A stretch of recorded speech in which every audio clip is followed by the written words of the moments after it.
On va passer directement avec nous, donc en plateau, Grégory Fontana. Bonsoir Grégory. Bonsoir.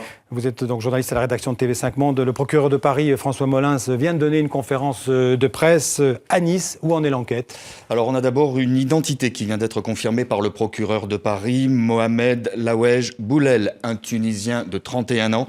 Titulaire d'une carte de séjour, il vivait à Nice où il était chauffeur-livreur. Confirmation également qu'il était connu des services de police pour des faits de droit commun, notamment de violence, mais pas pour terrorisme. Donc pas de fiche S, pas de traces de sa part au niveau des services de renseignement. Il ne faisait donc pas l'objet d'une surveillance particulière.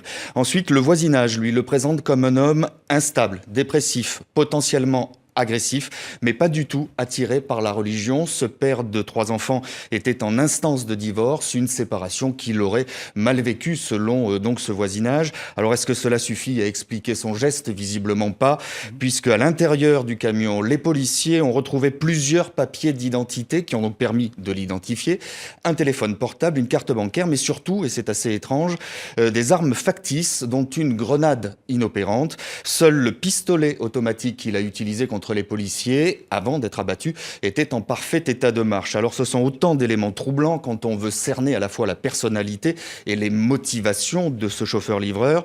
D'autant, je vous le rappelle, que pour le moment, il n'y a toujours pas de revendication, uniquement des messages sur des réseaux sociaux que l'on sait liés au groupe État islamique qui, eux, saluent son geste. Alors Grégory, des perquisitions sont toujours en cours. On peut dire que l'enquête continue ce soir? Oui, alors depuis ce matin, plusieurs perquisitions sont en cours dans la région de Nice, dont l'une à son domicile qui est situé dans un quartier populaire de Nice. Du matériel informatique et de téléphonie ont été saisis, mais pas d'armes ni d'explosifs. Plusieurs de ses proches sont ou ont été entendus par les policiers et son ancienne compagne est toujours en garde à vue. Le procureur de Paris confirme également que le camion utilisé a été loué 48 heures avant l'attaque dans une commune près de Nice.